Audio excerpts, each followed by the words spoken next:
Welcome back to another episode another episode of Ministry Truth. I am your only host on this show, and that's pretty much the way it's always going to be until I hire a co-host. But I'm pretty specific about who my co-host is. It's probably going to be somebody from my bloodline. And there's pretty much only one person that could do this, but they're not as outspoken, but they are that intelligent. That's saying a lot. Anyway, ladies and gentlemen, boys and girls, what do we have for you today? Well, we're going to stick on something that we started yesterday, and it's Venezuela. Why? Because there's a long history between the United States and Venezuela. Did y'all know that? I knew that. And we're going to go over some of that. And a few presidents that had to deal with it, to include everyone's favorite, Barack Obama. Oh, shit. Hang on, I think I just put the wrong detail. Alright, I didn't. Barack Obama. And then everybody's second favorite, Joseph Robinette Biden. But before we get into that, we gotta start off with some music. So I'm not gonna tell you go get you something to drink. You're old enough, you're adults, go get something to eat. You're old enough, you're adults. But I'll be right back, and I'll see y'all in a minute.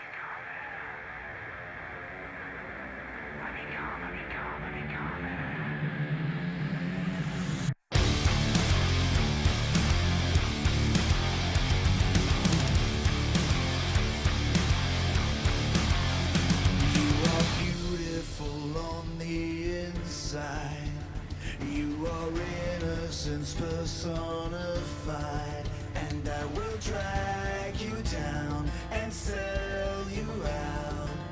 Run away. I am cold like December snow. I have carved out this soul made of stone, and I will drag you down and sell you out. Embraced by the darkness, I'm losing the light. Encircled by demons, I fight. What have I become now that I've betrayed everyone I've ever loved? I pushed them all away, and I have been a slave to the Judas in my mind. Is there something left for me to save in the wreckage of my life? My life, I become it.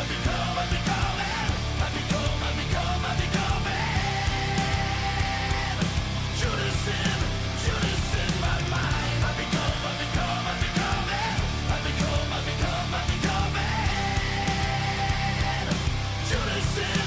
Judas in my mind.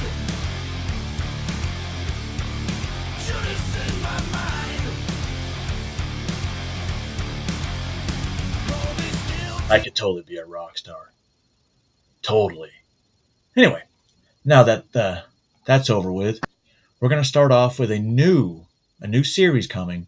This is the very first episode. It's called MAGA Man. Right?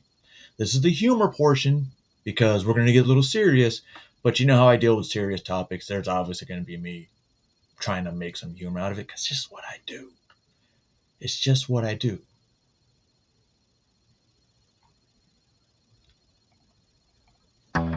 MAGA Man, Episode 1.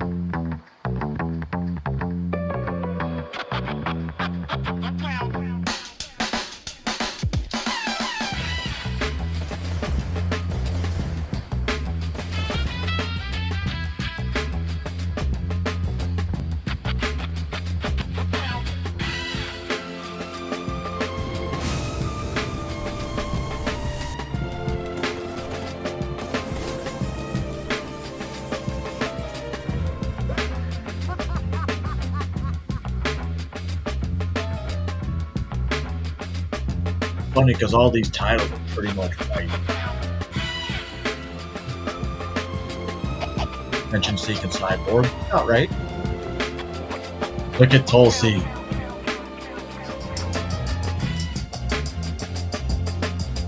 Funny because I used to play a game when I was a kid called Mega Man.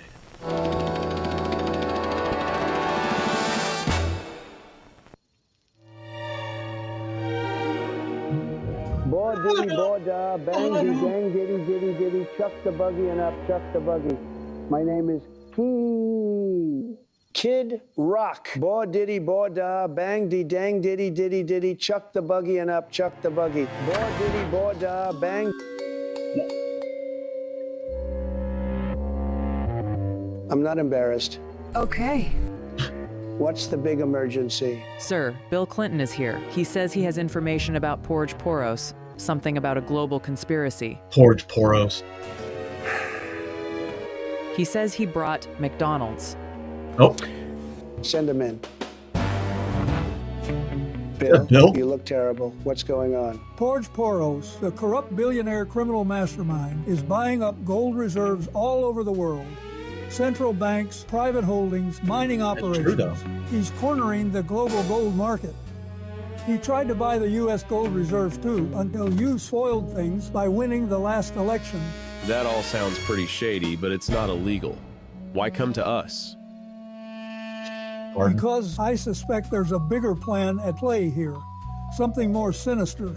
Whatever he's planning, I believe it will throw the entire world gold market into chaos. Well, that's not good. I love gold. It's classy. Do you have any idea what this plan might be? No, but I know the man who does. The man that set up every international gold sale for Poros, every introduction, every transaction, every back channel deal. Epstein? Joe Biden. Oh, Why are you telling us this, Bill? I thought you were friends with Poros. Same social circles, same parties, same islands. oh, Those were humanitarian. Look, the truth is that Porge Poros is a card cheat. What? We've been playing canasta every Thursday for 15 years.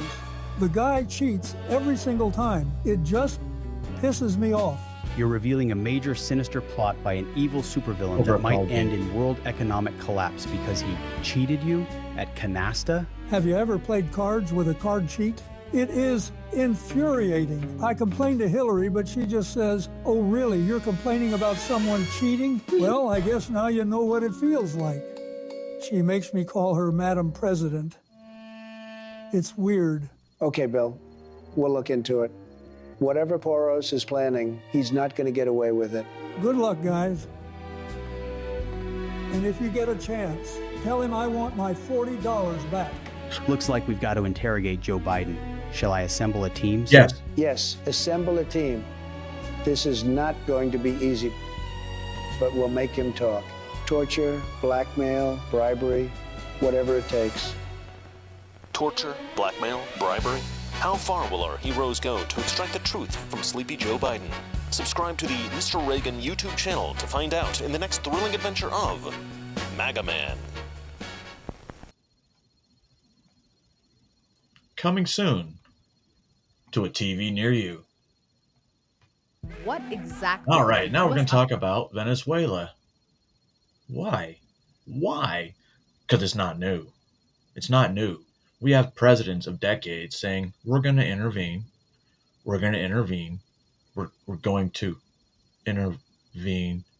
Just kidding. We're just going to keep saying we're going to intervene. We're going to leave it to the next guy. How well did that work out for in you? Venezuela. A New York Times report from 2018 claims that the Trump administration held secret meetings in 2017 with Venezuelan military officers to discuss their plans to overthrow President Nicolas Maduro.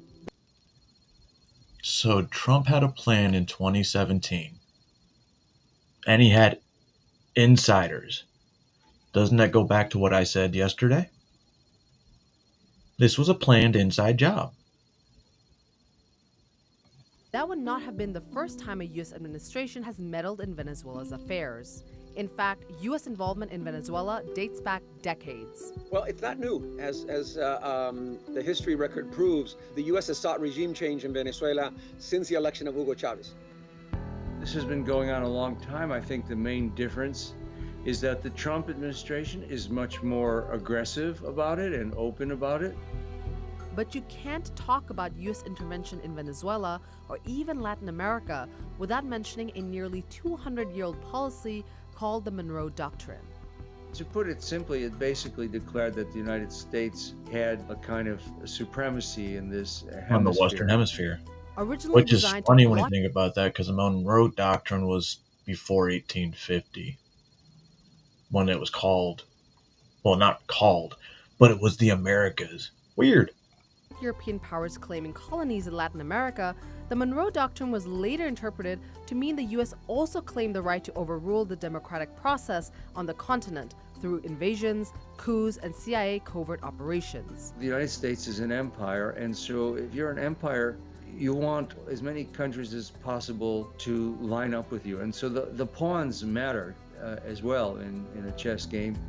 So NATO's an empire? In 2013, Secretary of State John Kerry announced the end of the Monroe Doctrine. Many years ago, the United States dictated a policy that defined the hemisphere for many years after. We've moved past that era.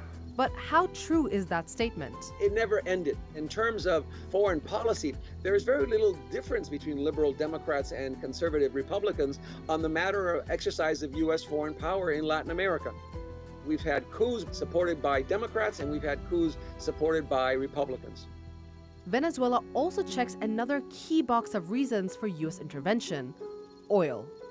Venezuela's petroleum production reached an all-time high in 1970. A few years later, in 1976, the industry was nationalized. Venezuela has some of the largest deposits of oil in the world, and potentially that oil could be of great asset, as Mr. Bolton has said, if American companies are able to exploit it. Venezuela was always seen as a very willing ally and also as a constant supply of oil. But beyond oil, the U.S. was desperate to prevent this former ally from becoming a socialist state. Venezuela was the beginning of a radical political change in Latin America, beginning in 1998. Venezuela went from being the model democracy, the preferred option that the U.S. promoted in Latin America, a pacted democracy that always supported the U.S., to being its nemesis when the election of Hugo Chavez, who promoted regional integration, national sovereignty, nationalism, and an alternative to the U.S. promotion of free trade and neoliberalism in Latin America. Hugo Chavez's election was particularly concerning for the U.S.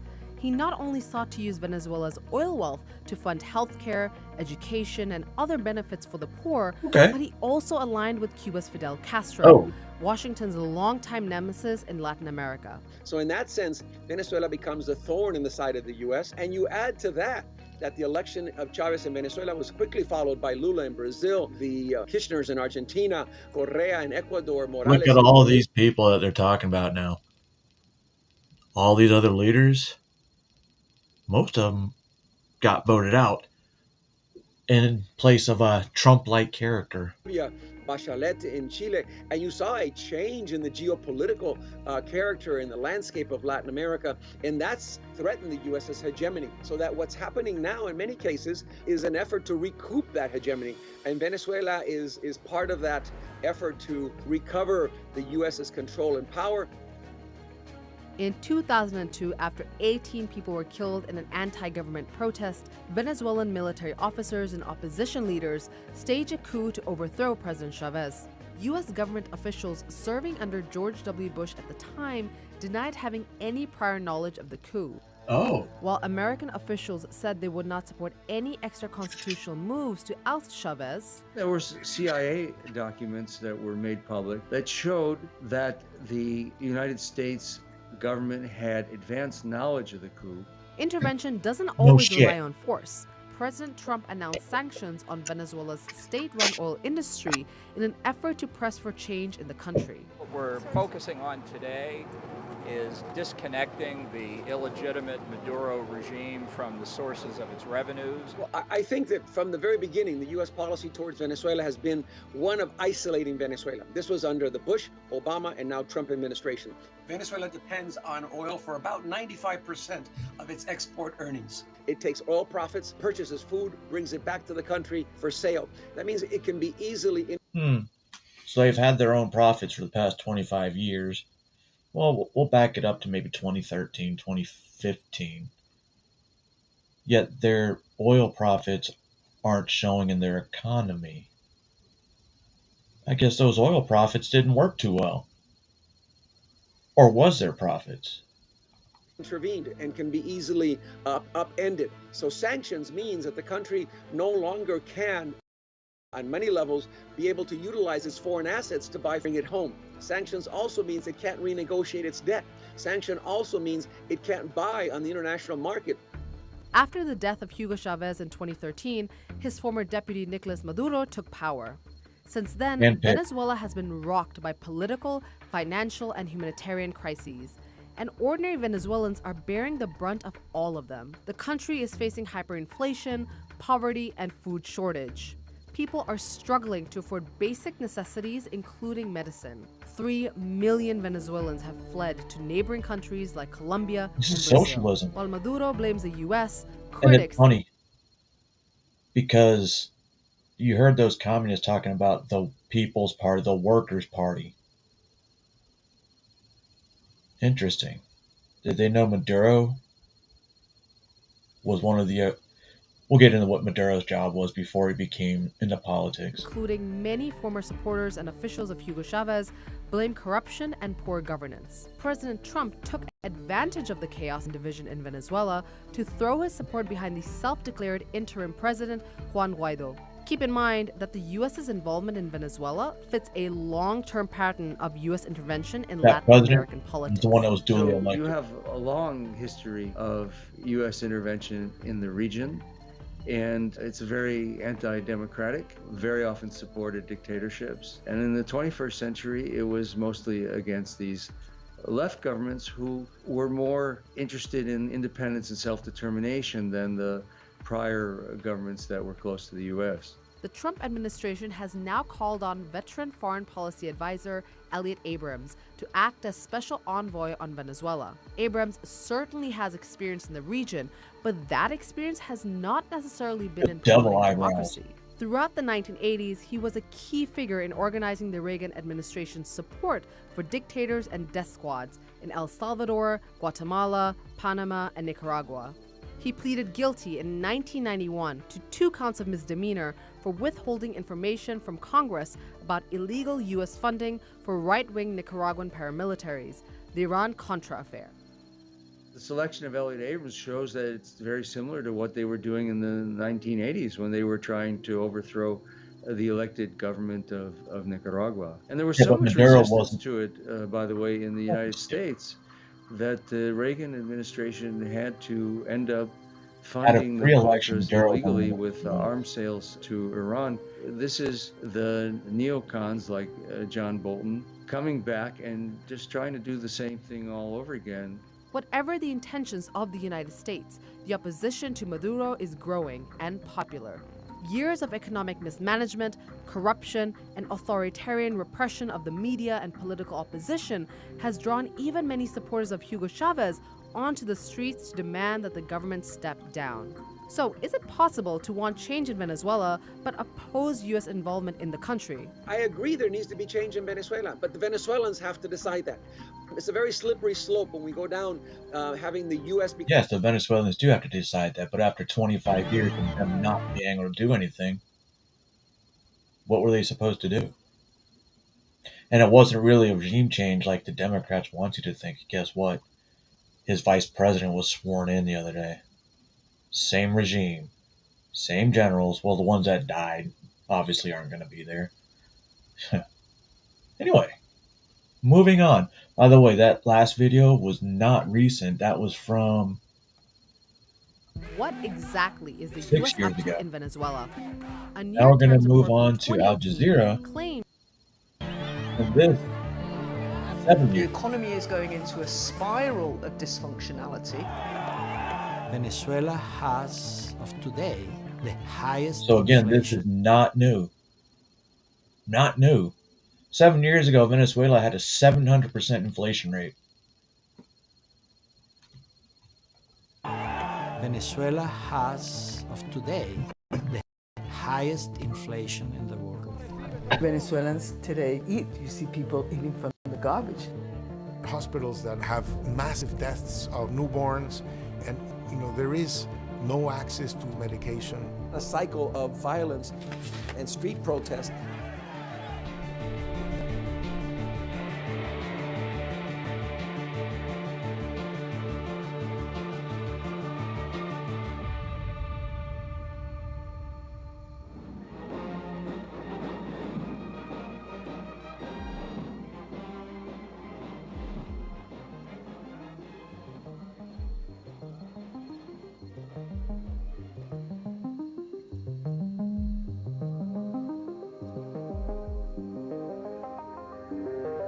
So he wanted to tackle poverty. This is Hugo Chavez. Tackle poverty by redistributing the wealth. So everybody got paid the same. Chavez was seen very much so Familiar? as, a man of the people, the poorer people, and he identified with them, and he loved them, and they loved him. He was very popular, he was very imaginative, but Chavez had a base of oil. He had a cash cow that never a leader in Venezuela had before. When Chavez first came to power, oil was at roughly $7 to $9 a barrel. But I hope she said 79 instead of 7 to 9, because if oil was $7 to $9 a barrel back then, gas would be like 2 cents. by 2004, 2005, we're looking at oil price per barrel lifting at over $100 there it is. a barrel. He has power and he has money.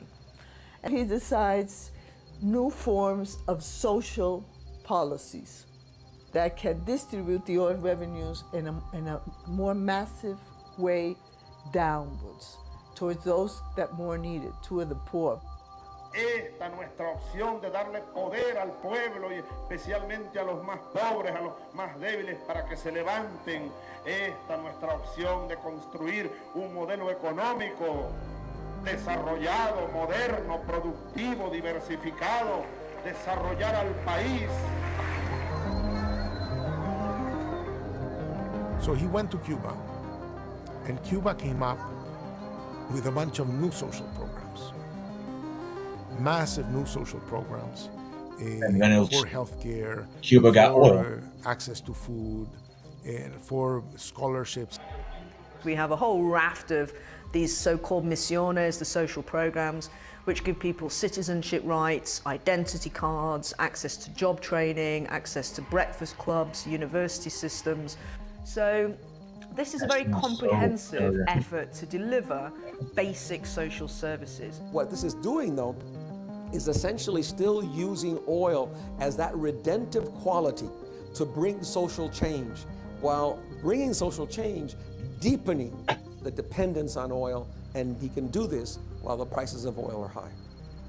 The whole strategy of Chavismo initially was about diversification of the economy, reducing Venezuela's vulnerability to oil price bust. And in the initial Chavista model, this was hinged very much around processes of land reform, trying to reduce Venezuela's dependence on agricultural imports and food imports. What happens after the presidential elections of 2006 is that Chavez is bringing oil straight back into the center of Venezuela's economic model. He had a high price of oil, and he had access to finance. He could borrow as if it was going out of fashion. So he decided that that was the moment to radicalize the process. Todo aquello que fue privatizado, nacionalícese. The Venezuelan government begins to embark on a very ad hoc, very clumsy process of nationalization. Nationalizing really big, heavy state assets. So we're talking about the electricity sector, the oil sector, the telecommunications sector. Electricity and oil, huh? He also went out and bought the Banco de Venezuela from the Spanish bank Santander. Yo, how does the fucking president of Venezuela buy the Bank of Venezuela?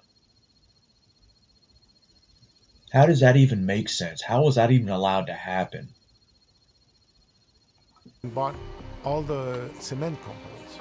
The country lost most of its private business.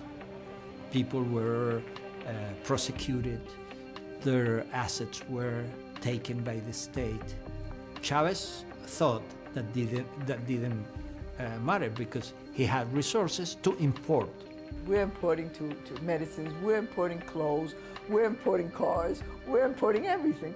And we destroy the production capacity. Wait, so if you import everything, jobs are lost in America? Weird. How can we prevent something like that? Build American, Made American, add tariffs. Oh. Okay, that seems like a good idea. Just saying. Country. He really doesn't have an economic model more than bring back everything to the state control. He's trying to understand what socialism looks like in Venezuela. And that's a big challenge. Again, no one has done that yet. So at one level, does it mean creating parallel institutions? You have basically a parallel state structure. Instead of reforming ministries and institutions, simply creating parallel structures such as the misiones themselves. So you've got high levels of expenditure on bureaucracy, on duplication of responsibility. All of this is becoming very onerous and expensive. The only way that this model can be sustained for Venezuela is through foreign borrowing. They used the period of the oil boom from 2004 to 2004. It's almost like being $37 trillion in debt. Borrowed the money from somebody. 14 to sextuple the public debt. As oil prices went up, Venezuela spent it all. They didn't set any money aside in a sovereign wealth fund and a rainy day fund. So they've got money in case things go down. Everybody in the oil industry knows oil prices are cyclical. Oh, shit. They put all their money into oil. All their money was into oil.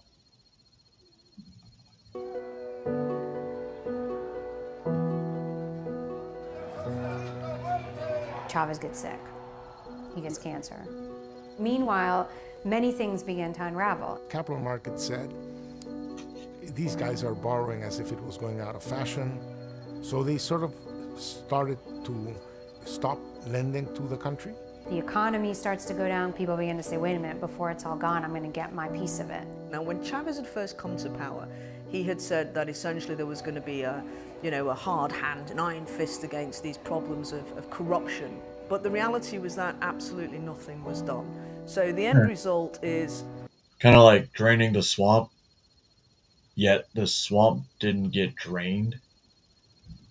Kind of decay of the Chavista Bolivarian revolution, and a state which is becoming more and more indebted. The biggest sucker in Venezuelan history is the guy who's going to follow Chavez as president. And that's exactly what happened. Oh, and Trump had Chavez's mausoleum bombed.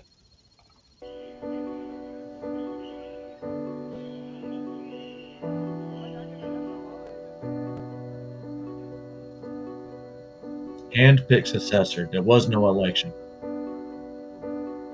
Maduro has inherited a legacy of oil dependence at a period when Venezuela has gone bust, and at a time when the oil price has gone bust. In 2014, the economy was doing poorly, but as of June 2014, the price of oil started to go down.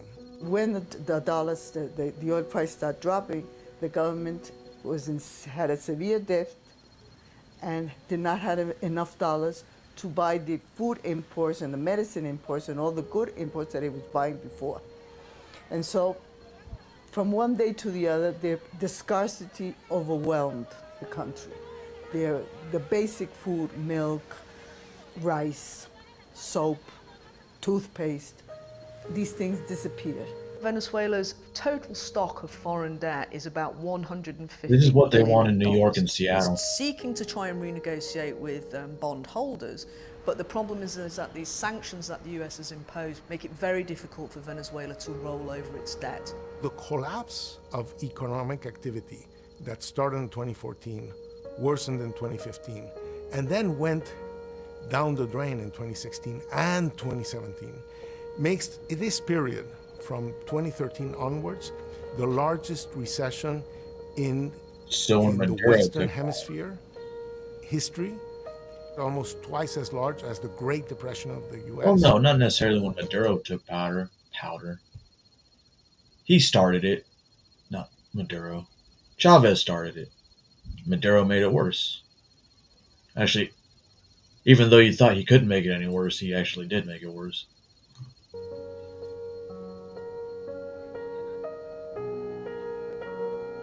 Holy fuck. 2018, they had a 13,000% inflation. How's that even possible?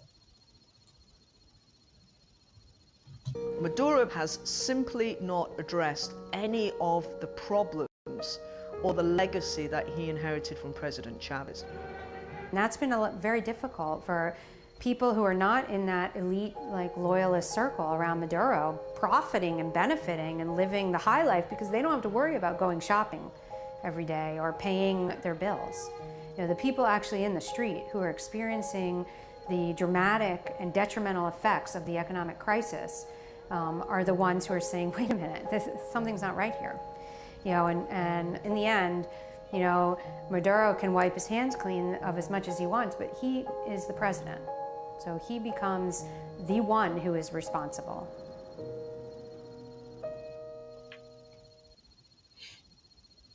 Alright, that's like 7 years old. This video is 7 years old. Chavez was still president. And I guess Chavez never liked our president.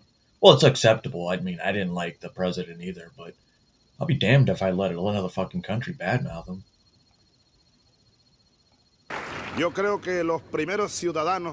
I think that the first people who should read this book are our brothers and sisters in the United States, because their threat is in their own house.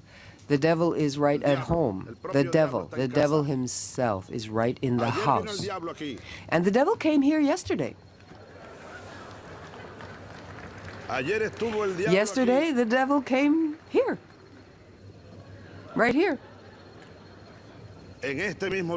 Right here. And it smells of sulfur still today. This table that I am now standing in front of. Yesterday, ladies and gentlemen, from this rostrum, the President of the United States, the gentleman to whom I refer as the devil, came here talking as if he owned the world. Truly, as the owner of the world. Well, he is the leader of the free world. I think we could call a psychiatrist to analyze yesterday's statement made by the President of the United States. As the spokesman of imperialism, he came to share his nostrums, to try to preserve the current pattern of domination, exploitation, and pillage of the peoples of the world. An Alfred Hitchcock movie could use it as a scenario. I would even propose a title: The Devil's Recipe.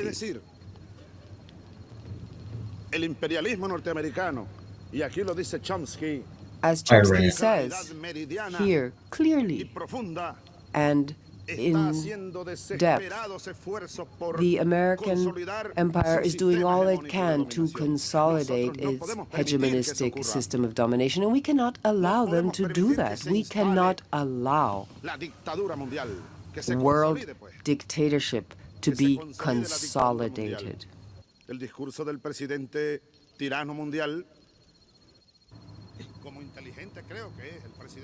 Now, this is a couple years later. Man, I wish this was better sound. Fuck. Because this is him praising Barack Obama. Just as I think President Obama is an intelligent man. And I hope God will protect Obama from the bullets that killed Kennedy. I hope Obama will be able to look and see, genuinely see what has to be seen and bring about a change. It doesn't smell of sulfur here anymore. It doesn't smell of sulfur. It's gone. Implying that Bush was the devil. No, it smells of something else. It smells of hope. Hope.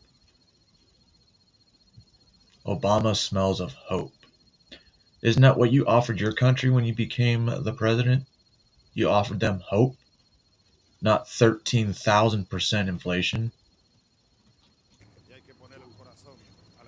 And you have to have hope in your heart and lend your strength to the hope. Imperialism must end. Imperialism has to stop. At times we wonder, I was asking Lula, what would happen in Latin America today if the governments of Latin America, what would it be like, Latin America today, if the Americans had not imposed their model? Well, I can tell you what it would be. You guys still would have been colonized. Still would have been colonized by France and England. So in a way, it's a lose-lose for you guys.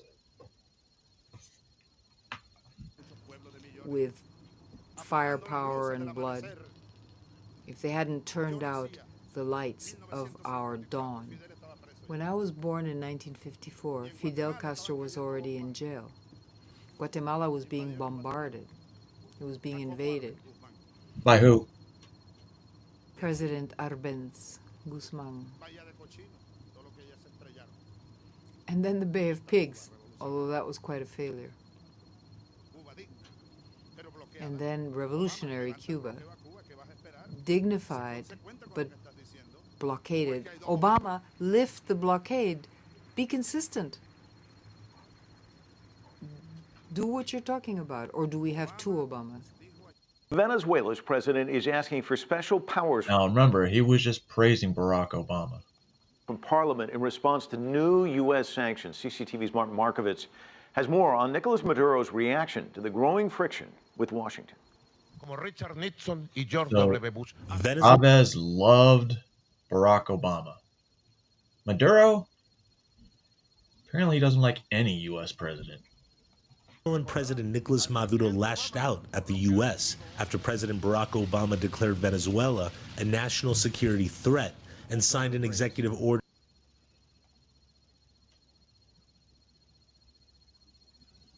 Did you say Obama decided they were a national security threat? What? No way. So even Obama said they were bad.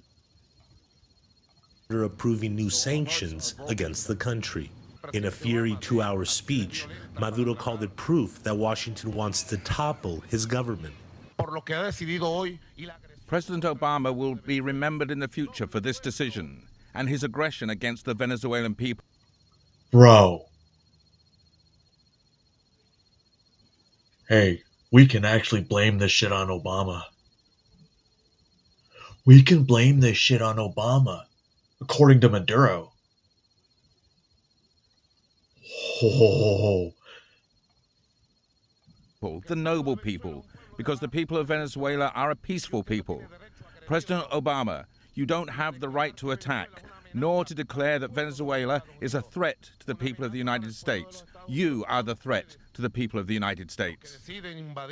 Obama's executive order targets 7 Venezuelan government officials for alleged human rights abuses relating to the crackdown of anti-government protests last year and the recent arrest of high-profile opposition politicians.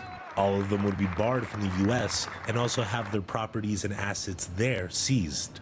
But at Monday's speech, Maduro called these officials heroes and even promoted one of them to become interior minister. Wait, so we can seize their assets in the United States? Wait, why are they allowed to own properties in the United...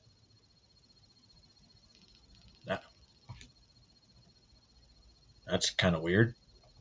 This cements Venezuela as Washington's main adversary in Latin America, now that relations with Cuba are improving. In recent months, Maduro has accused the U.S. of trying to overthrow his government. Last week, the Venezuelan president ordered the U.S. embassy to cut its staff to 17 from 100 within 15 days. Maduro also imposed a visa requirement for U.S. tourists to register when entering Venezuela. With the country's inflation rate the highest in the world and widespread shortages of goods common, Washington says Caracas is using the U.S. as a scapegoat. Clearly, we've also seen a pattern over the past several months of President Maduro accusing the United States of being involved in transgressions that we have no involvement in, that are frankly outrageous and distract from the problems they have in their own country. So in that regard, certainly we've been dealing with an uptick in that in recent months. Okay. But despite the sanctions, the U.S. did not target trade relations between the two countries. Despite being political enemies, commercial relations are thriving as the United States remains the biggest buyer of Venezuelan oil. Martin Markovits, I remember that. Caracas. Oh, Biden. Now we want to take you into the middle of turbulent change. It is the first day the I think this is the day after Chavez died. people of Venezuela are no longer under the strong control of their president, Hugo Chavez. America vitally affected by what happens after Chavez's death, and ABC's Matt Gutman reports. Part funeral, part carnival, and all jam-packed. Today, miles of mourners said goodbye. We cut through those thick crowds, finding tears streaming down Maria Josefina's face. Chavez, she told me, provided her with everything, her home, a pension to live on. And as his body floated by, the pressure is absolutely intense. Dude, you could not do it close to the body of the man they so revere. Parading the dead president like that. And look closely, protected by those paratroopers, the man in the yellow tracksuit. He's Nicolas Maduro, Chavez's hand-picked successor. Is that like the Venezuelan John Fetterman? Not in like the same thought process, but in the clothes they wear. That's why Trump doesn't like him. Because he doesn't wear suits. Zelensky. Pay attention. They tell me they trust Maduro as much as they did Chavez. Oh. But Maduro's first act as interim president, accusing America of infecting Chavez, leading to his death, a charge echoed by none other than Iran's Ahmadinejad, who today said his friend Chavez died of a suspicious illness. I mean, he did. The State Department called that charge absurd. Venezuela sits atop one of the world's biggest oil reserves. Who was president when that happened? Interesting. Interesting. Day 1. Threats towards the United States. Of a certain can do nothing wrong president. Gas here costs just 2 cents a gallon. The country could pump more, which might make American gas cheaper too. The question is, will the country elect a new leader willing to happen? Matt Gutman, ABC News, Caracas. See, at that point, God damn it. At that point, Chavez wasn't the president yet. I mean Chavez. Maduro. He was chosen when he made that decision. Because remember, Chavez was like, oh, I didn't play the video, but he pretty much said, yep, this is my guy. And he had some little blue book about the Constitution or some shit. But pretty much saying, yeah, Maduro's my guy. Wait a minute. And then he won the next election, but it was kind of fishy because it was really close. Then he lost the election after that, but decided, you know what? No, that don't count. And then he lost another election last year, 2 years ago, in 2024. And he was still like, nah, we're not doing this. I am the president still. Fuck.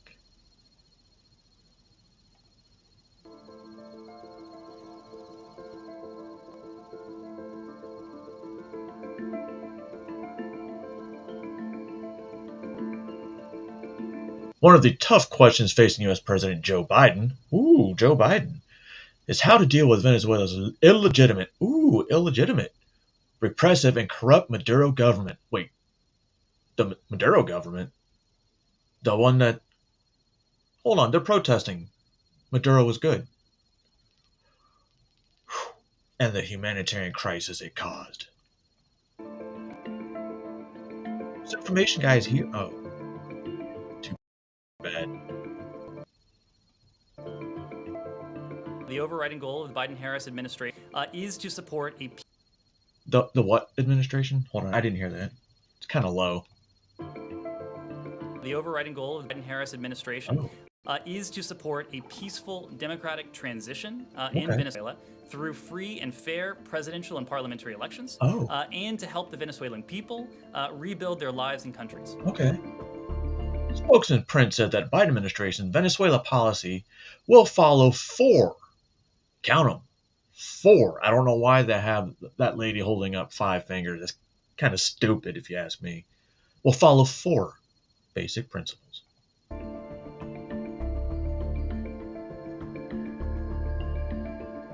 One, designating as appropriate Venezuela for temporary protected status. Number 2, addressing the humanitarian concerns of millions of Venezuelans with international partners. Number 3, targeting regime officials and their cronies involved in corruption and human rights abuses. And number 4, hold on. Regime officials and their cronies with international partners. Number 3, targeting regime officials and their cronies involved in corruption and human rights abuses. And number 4... Wait, isn't that what we just took the leader, because that was their plan? Wait a minute. Again, aiding and restoring a peaceful, stable, democratic future for Venezuelans and the regime, both through free and fair elections and a long-term economic recovery. The United States continues to recognize the 2015 National Assembly as the last remaining democratic institution in Venezuela, and the person... Wait, so you're telling me the 2015 election was the last democratic election that was held? The one that was disputed? You mean that one? Chosen by the National Assembly to be interim president of Venezuela, Juan Guaido. Venezuelans have a right to democracy and a government that promotes and defends it, just like everyone else in this hemisphere. Oh. Okay. Okay. It sounds exactly what Donald Trump did, except for they didn't target Maduro's surrounding or supporting leaders. They targeted the head of the snake.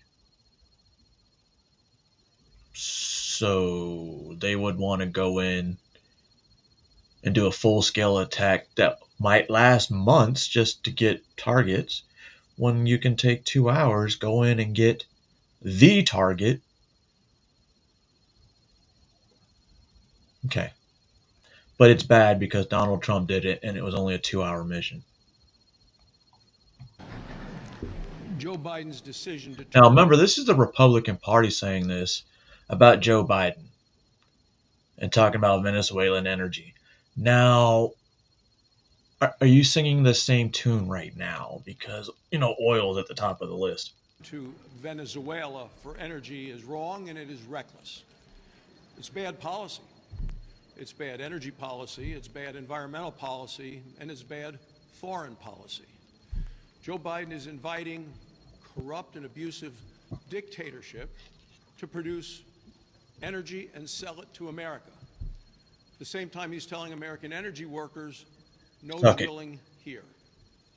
And that's why the American public is going to be paying more and more this year to heat their homes than ever before. And you're going to be hearing story after story about families who've had to hear me out.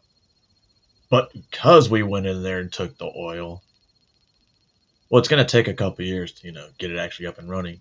We're saving money. On the thermostat and bundle up because they can't keep up financially in the Joe Biden economy. The costs are very high for energy, to the point that 20 million Americans have already fallen behind in paying their heating bills for this winter.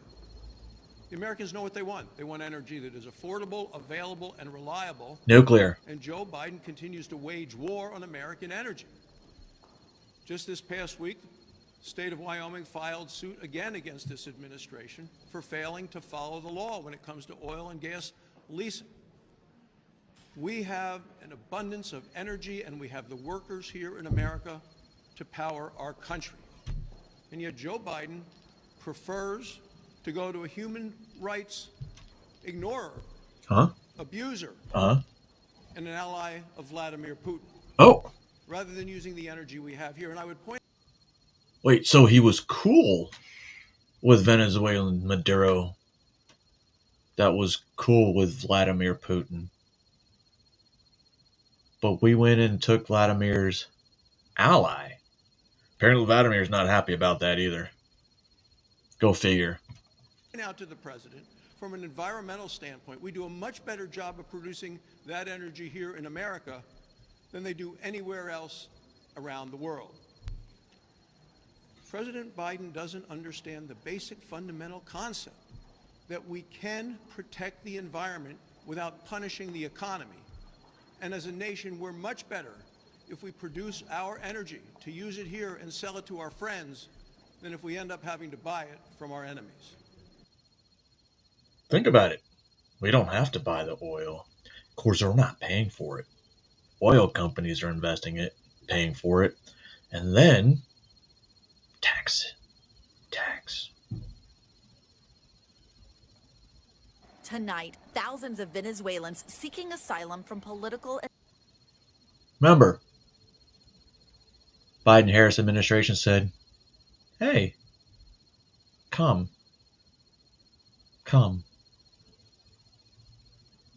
Unlike, where was she, in Honduras or Guatemala? Don't come. Stay. Stay. Economic turmoil are now being turned away at the U.S. border, leaving them with nowhere to live but violent cities in northern Mexico. How dare Biden displace those 25,000 people that were trying to come in this country illegally, making them stay in Mexico, putting up with a harsh gang environment and all the other shit, when he can come to the United States, get free food, free money, and a free place to live. It's part of a Biden administration plan that will allow up to 24,000 Venezuelans the right to temporarily live and work in the U.S. if can find an American sponsor. Okay, I was halfway right there. The right to enter under a new deal just reached between the U.S. and Mexico. This year, nearly 8 million Venezuelans have left their country to migrate north, reaching. Wait, in a year? In a year, NBC's reporting this. In 1 year, they said 8 million Venezuelans fled Venezuela. 8 million in 1 year. You mean to tell me people of Venezuela love that country so much that we need to protect them from and get Maduro back? The U.S. in record numbers. Venezuelans now the fastest growing nationality of new arrivals. Who's from Venezuela? ¿Quiénes son venezolanos? They've crossed into Texas, sought shelter in overcrowded cities, and boarded buses funded by Republican governors to places like Chicago, D.C., New York, and Martha's Vineyard. Just after crossing the border into El Paso, Jesus told us he left Venezuela because he couldn't afford to buy food. What led you to leave Venezuela? No trabaja y nada, no, ni para la comida, pues. And the hunger. Oh, he fled because you work and you don't have any money to show for it. When you can come to here, not work, and get paid out of the ass. I like it. I like it. Hey, is this program still available? Because I could jump south. No? Yeah, I'd have to learn another language. Or I could just pretend I'm mute.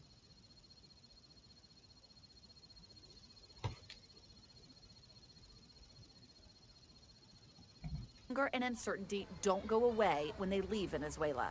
New data just released from the United Nations says nearly 75% of Venezuelans who have fled this year do not have enough food, shelter, employment, or medical care. What's your Out of that 8 million, 75% of that 8 million, 75% couldn't find a place to stay or work. Wait a minute, I thought they came here for land of opportunity, and who's gonna pick your fruits? Who's gonna pick your vegetables when 75% of Venezuelans couldn't find a job when they came to the United States? I guess they weren't picking crops. Protection Commissioner Chris Magnus told us Venezuela's refusal to take back its own citizens after they flee has made it harder for the U.S. to manage rising numbers. We can't do that with those populations because those governments don't allow that. So it does create some additional challenges. Now, Mexico has agreed to take back Venezuelans the same way they do Central Americans thanks, trying Biden. to cross into the U.S. Krish Omara Vignaraja of Lutheran Immigration and Refugee Services worries the Biden administration's offer of assistance to a lucky 24,000 who qualify will come at the cost of many more who will be shut out completely from seeking asylum in the U.S. Well, it feels like the Biden administration is cracking the window as they're closing the door. And she says many Venezuelans will find it hard to find a U.S. sponsor. What we don't want to see is that a very small, narrow pathway is Wait a minute. allowed, that it requires... They can't find sponsors? Bro, I've got a lot of bleeding heart liberals that say they should be over here. They could sponsor one. Think about that. At least every single one of those 24,000 would have gotten one, plus an additional, I don't know, 3 million? Wait, how many voted for Joe Biden and Kamala Harris? Like 60 million? Imagine that. 60 million people sponsoring one illegal immigrant. But then again, how many of that 60 million was actually a legal American voter or alive? a Venezuelan to be politically connected or to find a fiscal sponsor. And so only a select privileged few get to access that pathway. You mean based on merit? Julia Ainsley, back from the border, joins Top Story tonight. Based on merit? So like when you have to apply for a green card? Oh. That seems fair. That totally seems fair. What is she talking about? From Washington. So, Julia, there are estimates of 150,000 Venezuelan refugees already here. What happens to them? Well, Tom, those people can actually continue to stay here, apply for asylum, and have their case heard by an immigration judge. It's those who haven't come yet who are now facing a very narrow pipeline. Only 24,000 humanitarian parole visas will go out. But for those already here, many of whom are in cities like D.C., New York, and Chicago, it could be that they will now have more resources available to them as fewer Venezuelans are able to come. That could mean big relief. Wait, I thought we loved Venezuela. Democratic cities who say they need more help to handle the influx. Wait, we stopped Venezuelans from coming in? How dare he? How dare Joe Biden? That's so inhumane. No human is illegal if they're coming from Venezuela, Joe. Right? No human's illegal. President Trump wins Florida thanks in part to a shift in some Latino communities towards Republicans. Wait, he won Florida because of Venezuelan people? In Florida? Not mainly just the ones in Florida, but it's a pretty good voter base The growing Venezuelan American community, prominent voices on traditional and social media, help build support for Trump. Local 10's Cody Weddle has our one and only exclusive report. Ah, that's funny. The big question in Venezuelan circles right now is how a new Biden... Oh. Yo, this is from the 2016 election. So they've been, wait. No, it was 2020. Wait a minute. The one that Joe Biden won? Administration will recognize Juan Guaido, and that's why it appears a majority of Venezuelans supported a Trump re-election. From Caracas to Miami. The main support for President Trump from Venezuela is because of his fight against the regime of Nicolas Maduro. Some of Donald Trump's most vocal Venezuelan supporters now say they worry what a Biden administration may mean for their country. Pedro Urruchurtu, who works for Venezuela's right-wing Vente Venezuela party, among those leading the charge for Trump in Venezuelan circles. Weird. And he says Trump's reaction to this moment, the swearing in of Juan Guaido, Remember when they were talking majority when Trump had meetings in 2015, 2016 on a way to get Maduro out of there? Huh. Like I said, maybe it's been planned since the first administration. This makes sense. Venezuelan support for him,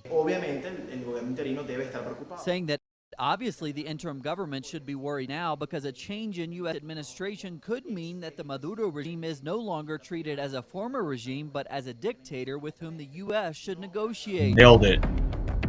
But Republican ads like this one also tried to draw parallels between Democratic policies and the so-called socialist administration in Venezuela. Opinion writer Emmanuel Rincon promoted those comparisons to his 50,000 followers on Twitter. The Democrats want bigger states, want big taxes, they want something like a welfare state. The Venezuelans know that this doesn't work. And to be clear, there were Venezuelan groups that Wait a did minute. support.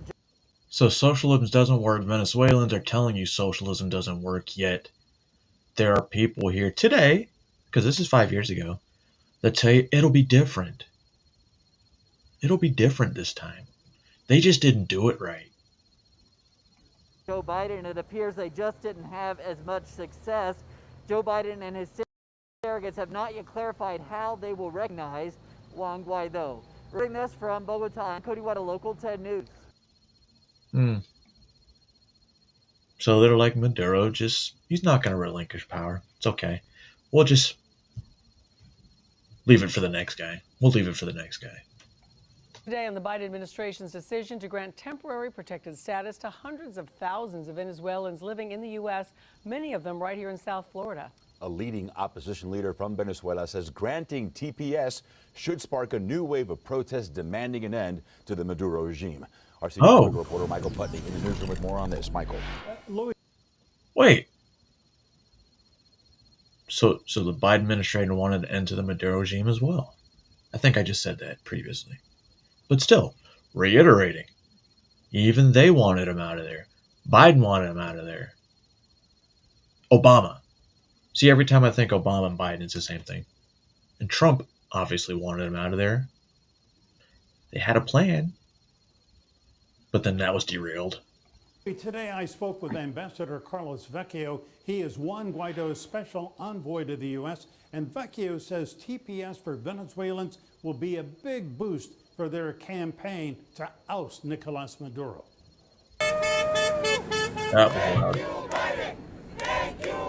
Venezuelans in South Florida celebrated after the Biden administration granted TPS, temporary protected status. How big is this? How important? Now, this is a very important decision taken by the Biden administration. We thank President Biden for granting TPS for Venezuelans. About 327,000 Venezuelans in the U.S. are now breathing easier, but no closer to getting rid of their oppressor, Nicolas Maduro. The main problem of Venezuela is not the sanctions. Oh? The main problem is Maduro. Maduro rules Venezuela with an iron hand. The UN says 94. Wait a minute. Again, the Biden administration said Maduro bad. Maduro bad. He's terrible. We need to get him out of there. Yet, it happens. All of a sudden, it's like, how dare he? How dare Trump do what we've been saying we were going to do, but we were too chicken shit to do it? What difference does it make? % of Venezuelans live in poverty. Nearly 5 million of them have fled the country in recent years. Food, medicine, and freedom are all in short supply. Only 5 million? Our opponents want to turn America into communist Cuba or socialist Venezuela. Appearing in South Florida, former President Trump denounced Maduro and praised interim President Juan Guaido. But Guaido's moment may have passed. Vecchio says TPS revived it. With this protection, now will be more stable in order to help us to raise the voice in favor of the Venezuela and to bring more people, congressmen, senators, and the institution of the United States to put more pressure to find a political solution in Venezuela. But they didn't. But a political solution in Venezuela is elusive. Juan Guaido is stalemated. Maduro remains firmly in power. You can see much more of my... Oh, so they knew he had to get out. But we're not going to do it. We're not going to do it. So it's been a 25-plus year mission. Reaction from Washington. Our DC Bureau Chief Ben Kennedy is live at the White House for us. Ben. Well, Nicole, the White House does want to see those election numbers to verify the results, so they now wait and see if that data will be released. President Joe Biden left the White House Monday facing a range of questions, including on Venezuela, with Secretary of State Anthony Blinken. We've seen the announcement. Reacting to the announcement that incumbent Nicolas Maduro was declared the winner of the country's presidential election. We have serious concerns that the result announced does not reflect the will or the votes of the Venezuelan people. Vice President Kamala Harris, the presumptive Democratic nominee, said despite the many challenges, we will continue to work toward a more democratic, prosperous, and secure future for the people of Venezuela, as the Biden administration now calls for transparency when it comes to election officials sharing a detailed tabulation of votes. It's critical that every vote is counted fairly and transparently, and that election officials immediately share information with the opposition and independent observers without delay, and that electoral representatives publish the detailed tabulation of votes. Now, this comes after the U.S. and its allies denounced the last election in 2018 as rigged amid concerns the same might be happening this time around. Reporting live at the White House. Wait, so the 2018 election was rigged to keep Maduro in power? The 2024 election was rigged to keep Maduro in power. We recognized it, did nothing about it, made threats, said he was bad, left him in power, said he was bad, left him in power, shit got worse, left him in power, shit got worse, let's make a deal with him, shit got worse, oh fuck, President Trump's elected again, shit, wait, oh, where's Maduro at? Venezuelan American journalist Mariana Atencio joins us now. Thank you very much, my friend, for joining us. I know how much in demand you are, and this is a big moment. You heard my conversation with Guaido, which is, okay, his point is, this is a bad guy. I wanted him gone. I don't care who did it. I don't care how it was happened. Now we have a chance. How widespread do you think is that thought that it doesn't matter how it happened? Now we have a chance. Chris, firstly, I want to thank you for the platform, because one of the major criticisms that I have about the mainstream media coverage of the story is the lack of Venezuelan voices on shows. And every time they show anti-Maduro protesters, there's not a single Venezuelan in the crowds of protesters that they're showing. So I commend you for that, my friend. And then in terms of almost all Venezuelans elated that we got this tyrant out, I would say 99.9%. The 1% is likely Maduro's inner circle, because quite frankly, this is a man that drove our country into the ground. This is a man that terrorized hundreds of thousands of people and led to one of the biggest humanitarian crises and refugee crises in the world. And I was watching your intro in the beginning of the show about why this guy and not other bad actors around the world. Listen, the first main priorities of Trump when he took office, the main three, let's say, domestically, were drugs, immigration, and of course, China. All of them that's like 3 in 1. Through Venezuela, if you think about it. Even though Maduro and Cilia and their inner circle were not the people producing the cocaine, they were the conduit country. They are allowing all of these drugs to leave through Venezuela. None of these bad actors is a 2.5-hour flight from Miami. And then none of these these bad actors provoked a crisis of 8 million people literally leaving their home country, me and my family included, which ended up causing a massive migration problem, not only in the United States, but throughout our entire hemisphere. So in that regard, this is kind of like the compounding of reasons as to why Maduro. And then, of course, you have all of these charges, Chris. I'm just itching to see what will come out, because we Venezuelans, I've been covering this government or this regime rather, for the past 15 years. We know that they have imported expired medicine. We know that they have given babies cement that was camouflaged as milk. We know that they are responsible for the most horrific human rights violations, but that's just what we know. This is just the tip of the iceberg. And we're going to see in this trial in the next year what exactly comes out from Maduro and Cilia Flores.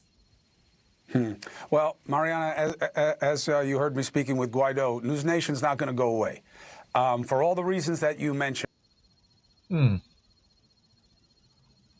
So 99.9% of Venezuelans are happy this happened. And it's obvious throughout the world. And she did bring up the same thing. All these anti-Maduro or pro-Maduro protests, not a single Venezuelan is there. Not a single Venezuelan. Where are they? Some on the Democrat side here in the U.S. are saying and Trump's trying to start an illegal war by what he did capturing Maduro. What would be your reaction to that? For me, not. For me, it's not.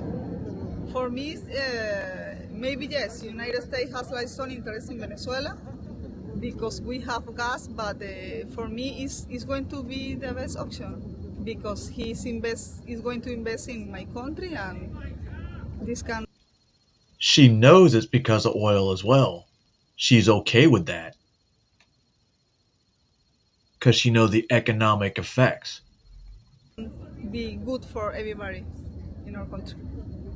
We were standing there in the White House, and there was people like Trump didn't have authority for struck Venezuela. But you know what? He has the good Venezuelan people authority to do that. Oh. And he got my vote for that. There are people who, at the protests, right, in New York, they were saying free Maduro, and they were talking Send them to Cuba. let them live in Cuba or Venezuela for a day, and they won't say they won't say that again. Let them live there a month, and they will say that again. A week. That's for sure. Yeah, people who say that doesn't know how to live in a communist regime or a dictatorship, you know.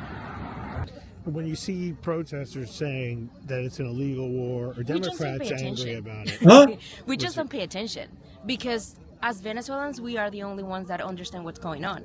So we just don't pay attention to them. What's the biggest misconception you think about people what's going doesn't on? read the history. People doesn't read. They don't know they don't understand how the political situation works in Venezuela.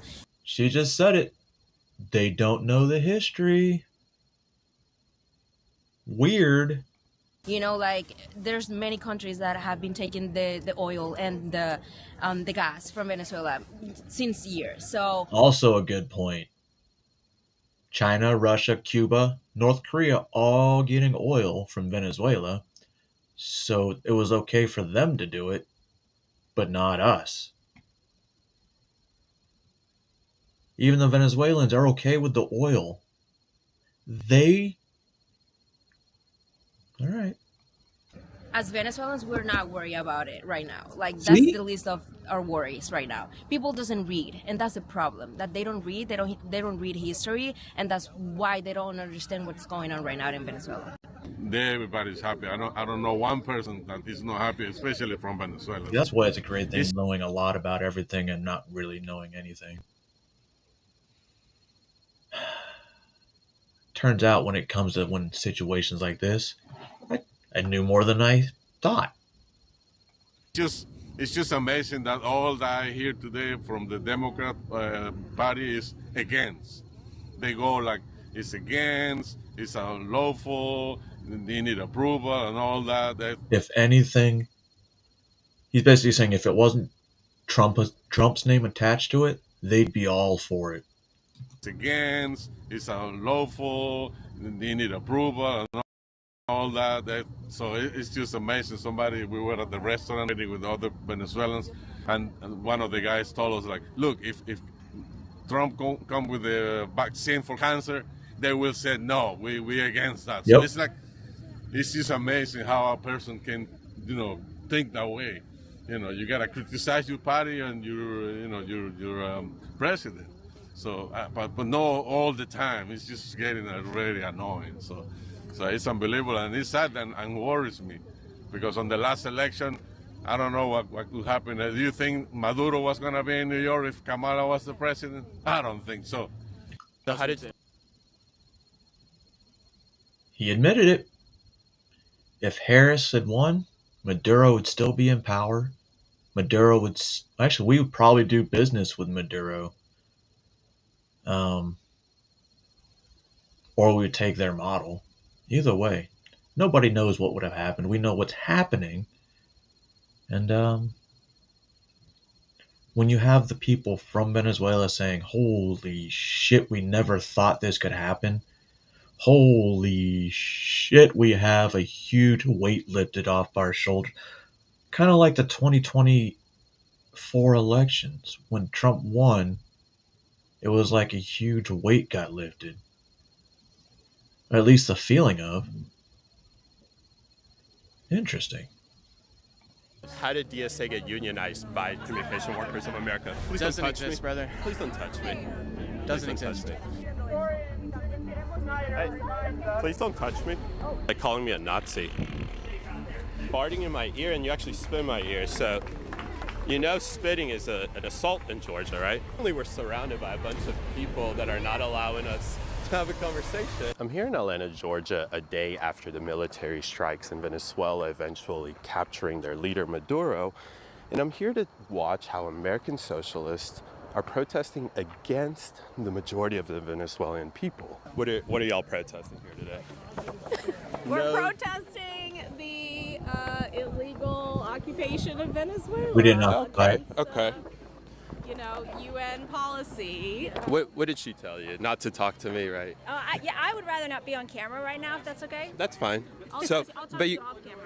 Sure. You guys are protesting though publicly. Why don't you want to share publicly? Who are you with? I'm an independent journalist. My name is David Kate. I go to various protests around the country and engage with people civilly. Just better understand why they're protesting. The DSA is not a big fan of me because they don't in general like me having conversations with protesters. So they come up to people just like they did to you and tell you not to engage with me, which, I think it's unfair. I'm a very, very civil, independent journalist, truly trying to figure out why people are protesting. So what did the sign say? No to illegal invasion of Venezuela. Okay. So why do you believe that it's an illegal invasion? I think it's better not. Sure, that's fine. Wait, what? That's fine. I just wanted to see if you had any questions or concerns or anything like that. No, I'm here just to talk to protesters about what they're protesting. Last time, Nate, who gets paid $80,000 to do this, he doesn't. Well, you guys are the only activist group that has a bargaining agreement with a union, right? Oh. Are you aware? DSA doesn't have a collective bargaining agreement with Communication Workers of America? That doesn't even make sense, bro. So you guys didn't get unionized? You're telling me the Democrat Socialists of America didn't get unionized by Communication Workers of America? I genuinely don't think you know what you're talking about. It's a public contract. I'm glad you're out here with us, Can you man. explain to me a little bit more about the public contract that's available everywhere? And you're rolling your eyes because you know it's true, but tell me a little bit more. Wow. They're funded by a union. Public contract that's available everywhere. And you're rolling your eyes because you know it's true, but tell me a little bit more. You guys are definitely unionized. That's how people like yourself who are organizers possibly get paid. I'm not saying that you do get paid, but it's public available information. And maybe you can just clarify a little bit more for me about what is this public I guess, collective bargaining agreement between DSA and Communication Workers of America. What is that? It's a volunteer organization, bro. Okay. And how much money do you get from Communication Workers of America to DSA? It's a volunteer organization. So you're saying that you guys just have a collective bargaining agreement for no reason? Why don't you just volunteer your services It is to... a volunteer organization. It's not paid. You can say that, but you guys have a collective bargaining agreement with a union, the largest union in America, Communication Workers of America. Absolutely. They receive money from their donors and stuff like that, and their from their members, and then they use those fees to pursue their agenda and stuff like that by giving money to organizations like the DSA, right? So they can do what? So explain it to me a little bit more then. You have a great opportunity to explain to millions of people right now. Millions? Yeah. I have over 2 million followers, so you can Millions, explain. wow. Yeah, so explain to them, how does it work? Unions don't work with volunteer organizations. They work with places of employment. Okay. They bring together people who are actually working and getting paid. Yeah. We're a volunteer organization. So how did DSA get unionized by Communication Workers of America? Please Doesn't don't touch exist, me. brother. Please don't touch me. Doesn't Please don't exist. touch me. What is it that you disagree with when it comes down to Venezuela? How about number one is just illegal? What exactly is illegal? Go into a country, another country, and kidnap a leader. That's illegal. Are you, I guess, in favor of what Maduro has done in Venezuela? So you must think capturing Saddam Hussein was illegal. Yes. Were you upset when they captured Manuel Noriega? Probably not. Venezuela? Okay. No. And in that case, do you disagree with Biden's policy approach? Because he had the exact same policy approach in terms of we need to capture Maduro. Military plans already to conduct the exact same thing that President Trump did. So I guess do you oppose both administrations' approach to try and resolve the problem in Venezuela? But to be honest, I didn't know enough about Biden's approach because it never came to bombing ships. It never came to kidnapping a president, so I don't really know enough to comment about. Yo, literally said the same mission would have been taking him out of there. And it's not kidnapping. It's not kidnapping. You fucking clown. How would have wanted to see things done in terms of, I guess, getting Maduro out of power in Venezuela? Our country's place to say that. It's Venezuelans' place. And if Venezuelans overwhelmingly support that, and they're celebrating in the streets right now, it's millions of them because of the economic, because of the economic oppression that they've been under, as well as political oppression. I'm glad that everybody can come out here and protest. In Venezuela, for the last 15 years, they haven't been able to do that safely without getting shot in the streets, or run over. Actually killed in the streets by the government. So if Venezuelans themselves can't do it because they don't even have guns or anything like that, what would have been the appropriate, I guess, approach to get it done? I don't know enough about that. Yeah. And I wish I did. Do you think that China putting potentially big military bases in Venezuela, Russia putting big military bases in Venezuela, it's a 4-hour commercial flight, 2-hour flight for F-35s, isn't that a threat to the American homeland? That's why both administrations perceive that to be a major threat. Again, I don't know enough about that. Does that, and how do you know that does that potentially change your opinion about how America how America did what it did in Venezuela? Because again, every day it was becoming a bigger threat that would have nukes in our backyard, essentially, having our foreign adversaries in our backyard. Having nukes in our backyard or where they are now doesn't make any difference at all. Okay, so you're not so worried about Russia. Thank you for this They conversation. literally had Russia, fuck Ukraine, Russia, China, North Korea. They're telling you they're all there. He just told you there's bases on it. And that's pretty sure that's why we bombed a lot of their air bases as well. Yeah. Absolutely. No, I appreciate it. Thank you so much. And thanks for being out here to protest. Hey, please don't touch me. Please don't touch me. Yep, orange vest. Excuse me, don't touch me. I heard you're from Venezuela. Yes, I'm come from Venezuela. And you don't agree with any of these people here, right? No, I'm not agree. I'm not agree with Trump because Trump helped to my country obtain the libertad. Can I ask you? There's a bunch of Americans here who have never lived in a communist and socialist country with a socialist government. That's weird. That's maybe the third time I've heard them say that. Not this video, but a Venezuelan. So Americans are protesting here against the arrest of Maduro. They've never been to Venezuela in their life, and you have, but they stand against the Venezuelan people. How do you feel about that? I feel happy. We're so fucking happy. Or in Margarita Island, or in the Llanos. How do the people in the Llanos feel about that? Are you living? I'm asking you the No, question. I'm asking you. Have you been to Venezuela? Have you been been to to Venezuela? Why is this fucking fat white guy so mad at How her? do the people in the Llanos feel? In Merida, or in Margarita Island, or in the Llanos. How do the people in the Llanos feel about that? Are you living? I'm asking you the No, question. I'm asking you. Have you been to Venezuela? Have you been to I lived for Venezuela? the last 21 years in Venezuela with a communist and socialist government.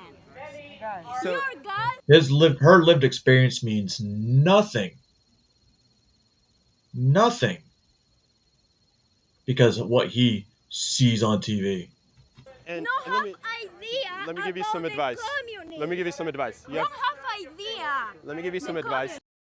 Real quickly, all these people in shirts are going to surround you here in a second. Have you out over there where you perceive to be you have your freedom of speech amendment. You're more than welcome to be anywhere you want to, express anything that you want to, and continue to do that. Don't listen to any of these people in these orange shirts. They're all paid organizers and protesters by communist activists. They're volunteers, actually. So, I think everybody's a volunteer here. Do you have anybody who's? yes. Do you know Democrat Socialists of America? Yeah. Okay. I've heard about They that. have a collective bargaining agreement with the Communication Workers of America. No, don't go over there. If you can experiment, if you want to experiment, go to Cuba. Go to Cuba. This is Live in wild. Cuba. Where's Cuba? Isn't Cuba going to be isn't it a dictatorship still? Yes. Is Cuba building military base? Is China building military bases in Cuba? Excuse me? Is China building military bases in Cuba? Well, Cuba is getting a lot of their oil from Venezuela, like I said. Are you going to allow me to talk to protesters? There's no allowing or disallowing. Is you born? Okay. How you been? Good. Yeah. She doesn't want you to proceed to talk to me, so she's coming He's here gonna to. video you. She knows she's been. It's talking like to a me. field trip She's where been they're like, talking to oh me man, for 10 minutes about her opinion. we got about, one. We we've been lost having one. a Go good find the one we conversation, right? lost. It's Just very watch out. civil. He's gonna post. He's gonna edit what you Well, she say. knows I'm going to post because. And then post it. Yeah. Okay. All right. She doesn't need you to babysit her. She's an Just- adult, Just right? looking out for my fellow. Comrades, Humans. right? And Comrades. we're having a civil conversation. You don't need to do that. Stop embarrassing yourself all the time. It's ridiculous here. I believe each country should mind its own business first of all. Well, I agree with that. Care of its own people, economical conditions at home, try to be in peace with other nations. I agree with you completely, but at some point, if there's a major threat next to our homeland, does America need to act? Is there a responsibility to protect us as American citizens? You are speaking hypothetically. Right now, there is no threat, and There's a military base that China built a year ago. Russia's building another one. They have plans to build a major one where they can dock their major Navy ships. It's America has. if that is the case, and I agree it's hypothetical, is that a problem, you believe? Because I think it is. It's a national security I problem. don't want to discuss hypothetical scenarios. Fair enough. Yeah. Fair enough. America has a lot of military bases around all the world. I don't know how this they guy, balance. he's just a right-wing She grifter. knows. Are you going to allow me to talk to protesters? There's no allowing or disallowing. Two people already came I up. don't think he's worth the Two time. people already came up and told her that. Her and I are having a civil, normal conversation. Suddenly, we're surrounded by a bunch of people that are not allowing us to have a conversation. And I thought you guys coming up to her and telling her not to do it. Now we're surrounded by posters. No, they just said you're an influencer. I'm not an Everyone's an influencer. I go influencer. around the country and I have normal conversations Well, with not people. everyone. And I thought everybody here is in favor of the First Amendment, freedom of speech. No. I'm It allowed doesn't work to. that way in socialism. You guys are more than welcome to do that, but you shouldn't probably come up to a protester and having a normal conversation with me and surrounding me with signs and acting like a bunch of 2-year-olds. Why do you guys act like 2-year-olds suddenly? 'Cause they are. We're having a normal conversation for what, 10 minutes? It's not a We just conversation. You're trying to make us look radical or. Do you guys see what you're doing? I don't even have to make you guys look like radicals. My name is David Kate. I'm an investigative journalist. You guys all know me. By myself, I'm independent. You can go find me on any social media platform, KHAIT. I don't have to make you guys look like radicals because you guys do this. Are you a member of the Nazi? What did you ask me? Are you a member of the Nazi Party? 68 people in my family died directly because of the Nazis. So now that you know that, how does that make you feel? I don't have any feelings for you. You are not a journalist. Because you are not a journalist. That's not why you're here. So why did you feel like calling me a Nazi? Farting in my ear, and you actually spit in my ear. So you know spitting is an assault in Georgia, right? And I got that on camera. It is. I will. Cops like blue raspberry. Yeah, because when you spit in somebody's ear, Yeah. it's actually illegal to do, and I have it on camera. So it's unfortunate should that you punch her have dad to in the resort to face for such that one. childish behavior when I'm having a normal conversation with an older lady. You guys initiated it. Bunch of clowns. You're from Venezuela. Okay, yes. And all these people here probably have never been to Venezuela. They're Correct. Americans. Nonetheless, they've never been to a communist country. Correct. But they're advocating in favor of a regime that has oppressed the people there. What do you think about that? These people, I don't know if I can say it. You can. These people don't have any fucking idea what is lived in Venezuela for the last 25 years. Don't have any idea. And I feel so angry because these people support something never experiment before. Do you think that they would support it if they actually went to Venezuela and lived like an average Venezuelan, paying extreme money? Like my friend pays $25 for a can of Nutella. I don't know. I believe these people maybe thinks Americans want to control Venezuela and get the oil. But let me tell you something. Chavez and Maduro give to a Russian, Cuban, Hezbollah for the last 25 years the oil. Do you believe I really like a Venezuela? I don't care if American wants my oil. I don't fucking care. Venezuela, you can't really protest freely because Correctly. people Keep kill doing you that. in the Can I show you streets. something? Yeah, Let me show you- absolutely. Do you see? Yeah.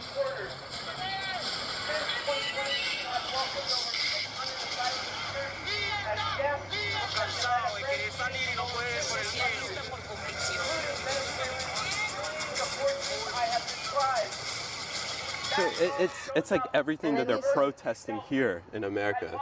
They're saying Trump's fascist because he kills protesters and stuff like that. Yet they support Maduro, who kills the people Maduro on the kills the Venezuelan people for the last 25 years.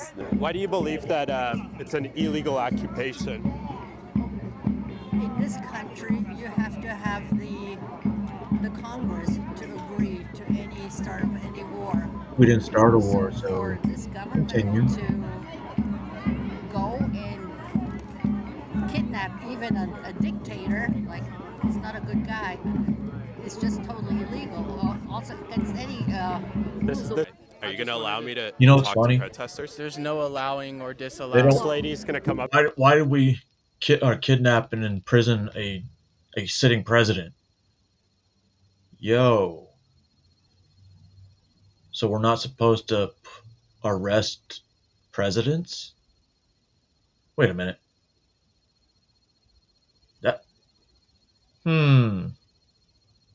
Didn't the Democrats arrest a president? And tell you not to talk to me. Yeah. I go. See, the older ones I are go easy around the to control. That's country, why they have pick civil them. conversations with people. I'm not. Where's from? Okay, where are you My name is David Cate. I'm an investigative journalist. I have a big social media profile. So, actually, no single president has come to Congress for any congressional approval to conduct any military strikes since World War II. I was trying to tell her that, but then the organizers came and snatched her away. The usual activity here at these freedom of speech events. So the public agreement between you guys that you can literally pull up on your phone right now doesn't exist, is that what you're saying? Doesn't exist. It does exist, so why don't you just explain to me how the contract actually works? Doesn't exist. I mean, it's public information. You guys just re-signed a deal that increased your wages, gave you guys even more days off, gave you parental time off and stuff like that. It's literally, like, I can go right now. Time off? I can right now go apply for a job to be, I forget what you guys exactly Time call off it, like from a field volunteer organization. Yeah, you guys, well, you guys aren't strictly a volunteer service. We're all volunteers, man. So why do you guys have a public agreement, a collective bargaining agreement with Communication Workers of America? Why is that? Bro. Why is that the Nobody's case? getting paid. But tell me that. Why do you guys have a collective bargaining agreement? The PSL doesn't have that. Why doesn't Party for Socialism and Liberation doesn't have that? You guys are the only activist group on the left that has... What is you guys? DSA, Democrat Socialist America. Am I misrepresenting you? Or are you not I'm Democrat not Socialist? here with DSA. I'm not here with any organization. I am a You're volunteer marshal today. You're wearing a red shirt. What's under the red shirt? Nothing? A red shirt, bro. Okay. What about all... Fair enough. What? Fair enough. So you're not DSA? I am a volunteer marshal for this march today against Venezuela. You have nothing to do with DSA. I am a volunteer marshal. Okay, so you are Democrat Socialist of America. You're part of that organization. I know that because I was actually no, you're not. I was undercover at the Barry. They make $6.1 million. You were telling me about how to join DSA. That's not a volunteer. What about the other side of it? Membership dues. That's not volunteer. It's kind of like, I don't know, a union. And what is DSA? So actually, DSA, it's the Democratic Socialists of America. Oh, good stuff. Yeah. So they're I think like, I've heard like you guys. Bernie Sanders. AOC. Yeah, absolutely. Yeah. So I actually have some lit. Can I hand you one? Yeah, absolutely. Yeah, the same guy. Yep. Undercover, yeah. Is that what this is? I'm not undercover today. I was undercover when you guys were burying democracy, like during the summer or whatever. Yeah. And you were in some weird black suit, and you were giving me your phone number so I can join DSA. So if you're not part of DSA anymore, that's fine. But it does seem like DSA has a collective bargaining agreement that's public available information for everybody to see. I told you where they everybody can do that. But that's here okay. I appreciate the conversation. That's a marshal is a volunteer. Okay, perfect. I Whoa, appreciate what would be on there for yellow vest? Organizations are volunteer organizations. I'm just trying to make sure that you're not causing problems for anybody here. Are you guys pro-Maduro regime? Is that the point of the... Okay. So just disagree with how America went about things? So what is the answer when they try in 2024 democratically to elect somebody else? He changes the Constitution, stays in power. Real moron. Thank you. Yeah, I agree with you guys. War's not the answer, but in 2024 they elected somebody else.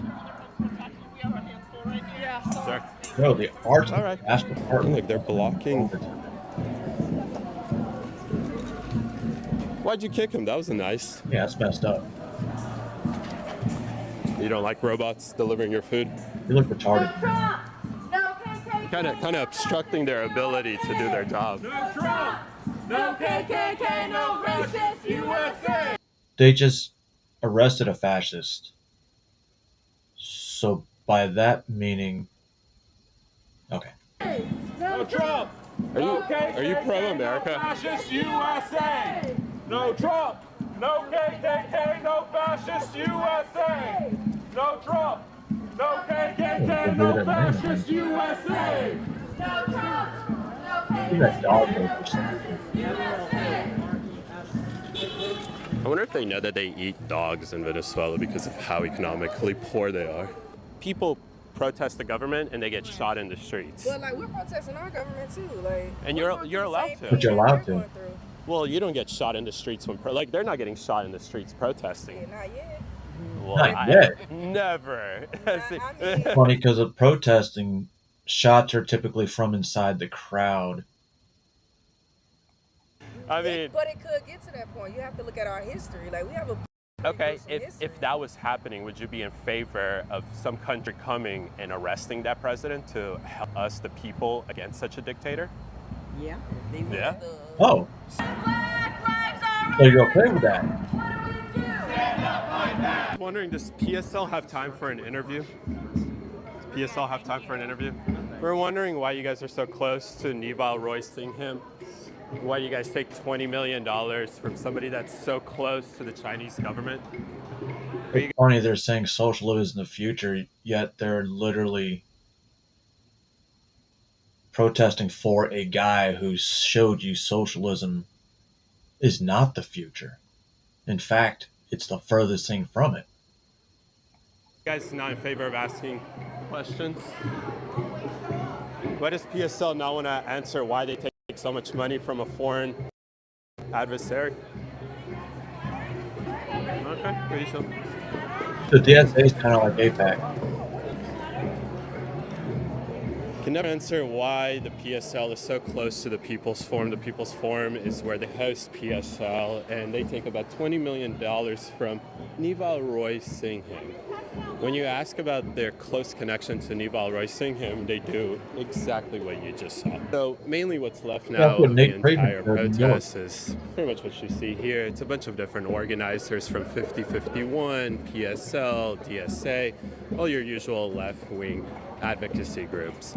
They will find any reason to bring people out here, like Maduro being arrested, just to go and support their causes. As you heard during the entire march, they were saying things like, when black people are under attack, what do you do? Because that has to do with BLM, because they have some people here for BLM purposes. And this is how it all works. I have a question about your kafia. Does that have to do with like Venezuelan oppression, solidarity or something? You don't want to talk? No. I was wondering, because the kafia, I don't know what that has to do with like Venezuela oppression, I guess. Are you trying to say that Venezuelan people are oppressed like Gazans? Okay. I'd like to protest where people talk, but yeah, they're broken. They don't. Jason, any last words about how successful the event was? I thought it was great. I love seeing all these people getting out here and letting their voices be heard, you know, especially when it comes to... Yo, you ever think like these field marshals, they're actually the nursing home attendants. So they have to be out there because they have all these old people that they have to, you know, from the nursing home that, all right, field trip, guys, make sure you follow the vest. We got you. Make sure you hold up your sign. And if somebody asks you a question, stick to the script.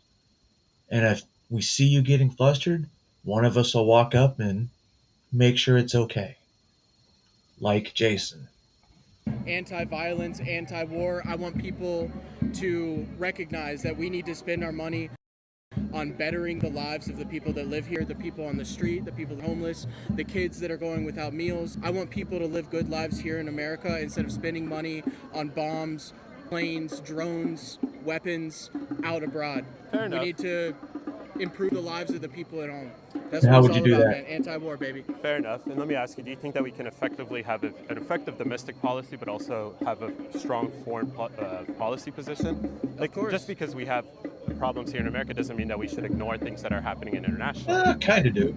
Like you guys protest about Gaza nonstop, about the oppression in Gaza, and the second that we quote-unquote liberate the Venezuelan people... If we bombed Gaza, which we are doing by giving money to Israel, I'm against that, and I think a lot of your base is against it too. You realize if we just bombed both Israel and the Gaza, bro, problem solved. Problem solved for everybody. Have a great day, man. Thank you. So, but weren't you just protesting for Gazans' oppression? And now what, you're against Venezuelans' oppression? Yes. Is that it? Isn't that a little hypocritical? Yes. All right. Well, there you go. That's the stance of DSA, I guess, is that... That's it.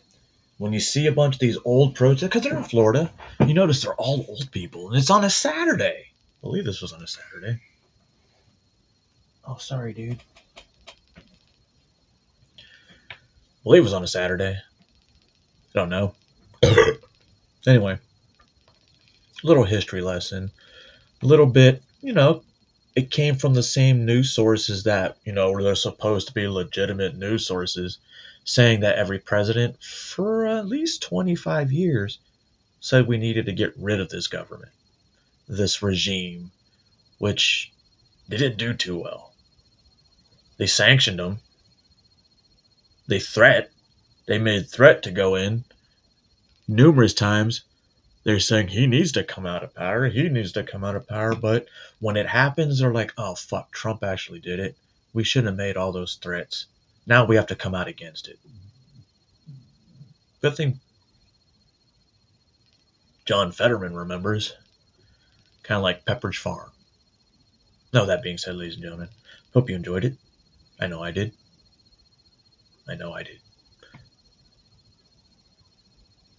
I'm not telling you how to think. Well, no, because that would just be dumb. Goddamn, they're snoring loud. That would be dumb.